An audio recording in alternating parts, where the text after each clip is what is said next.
What's up everyone, Image Bro here, and in this video we will be doing a first impression on the volleyball-based anime Haikyuu, Haikyu, or 2 U's at the end, depending on the way you want to spell it. I've actually seen it wrote both ways, so if anybody wants to get on me. Anyway, the series revolves around two people. Well, it revolves around more, but these are your two lead characters. Shoyo Hinata and Tobio Kaeyama. Kaeyama is referred to as the king of the court, and he's somewhat called that not for a good reason, because he's a bit egocentric when it comes to, you know, ordering his teammates around. Yeah, he's a bit of a short temper. But Hinata is a determined player who may be small in stature but big in heart. Who's that remind you of? If it reminds you of someone named Tetsuya Kuroko, congratulations, we probably have the volleyball version of Kuroko's basketball going on here. Just without superpowers. Everything is pretty much kept realistic. As far as these people, you know, hitting shots and everything, and you're not seeing, you know, Dragon Ball Z things go every which goddamn way. The story with these two is they're going to the same school together, but they were former oppositions in junior high school. Matter of fact, Hinata, in his first tournament ever, had to play against Kaeyama and ended up getting thrashed pretty hard. I think it was 25-8.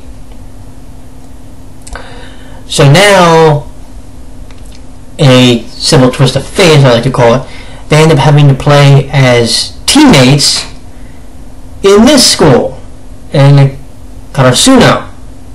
Well, let me rephrase that. They signed up to play on the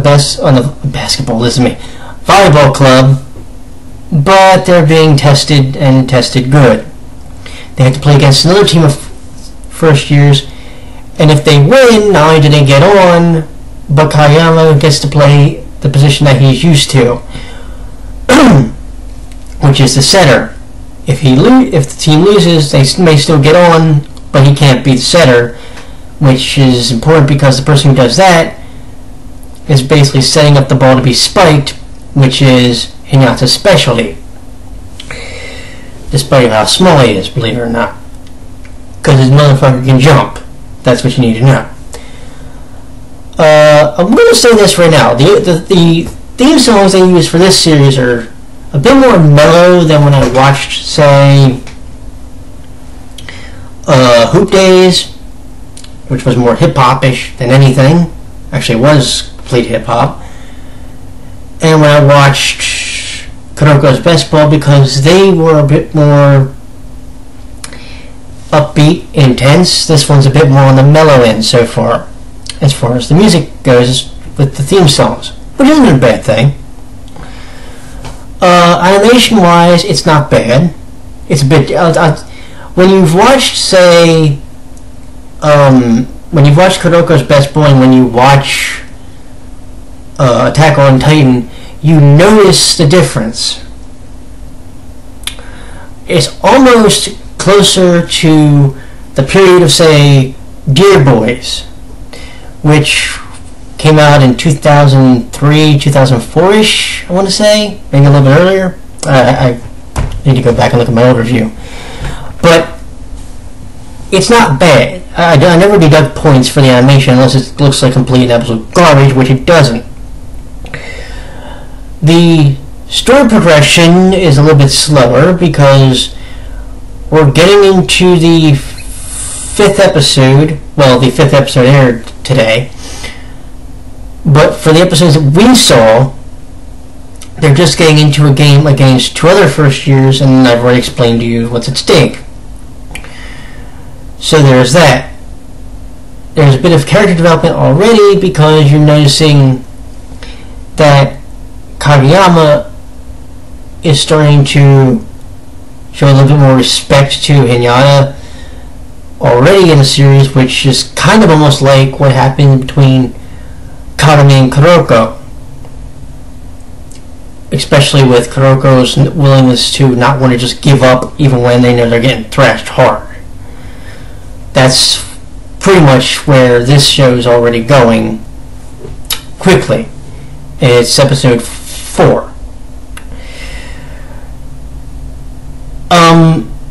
So you have the character and plot development already going on as the series goes on, which I'm all for. How would I recommend this to someone now, based on what I've seen? The better question is, could I? If I was going to tell you to watch this series, I would wait until there was more episodes, because right now, if you tried to watch it, you may or may not get bored with it. But if you wanted to jump into it, you could. It just might seem a little bit more boring to you than, say, Kuroko's basketball was, or even Dear Boys. Dear Boys, actually, I'm trying to remember how quickly they got into it, because I don't think they exactly got into their first game within the first couple episodes. Kuroko's basketball did. They got into their first game, I want to say, in like the second or third episode. There was a practice game against Kaeyama when they played against Ryota for the first time. So there was that. But yeah, I mean, if you want to check the series out, it's nothing bad. The theme songs are definitely catchy as all hell. Go look them up if you can. One is by a group called Spire, and the other one's by a group called Nico something. I have to go look them up again. I have them on my I have at least the ending theme on my Tumblr blog. But yeah, I can't say anything bad about the series yet, because it's really just getting started, and you can say in some cases just getting warmed up. If you want to watch it, it airs on Crunchyroll every Sunday morning at 5:30. That's when the simulcasted episodes are. Or if you live in Japan, 6:30 p.m. Japan Standard, and you have the show as I believe it's 18:30 Japan Standard Time.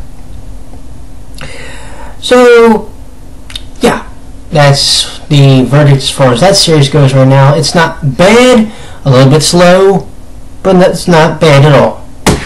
Now, I will tell you this right now.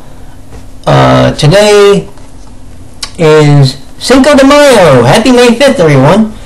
And beginning tonight, we have 4 more discs of...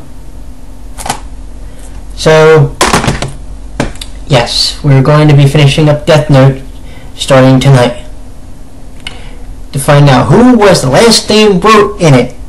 And that will happen on Thursday, when the actual review happens. So you all take it easy, and I will talk to you all later. Have a good one.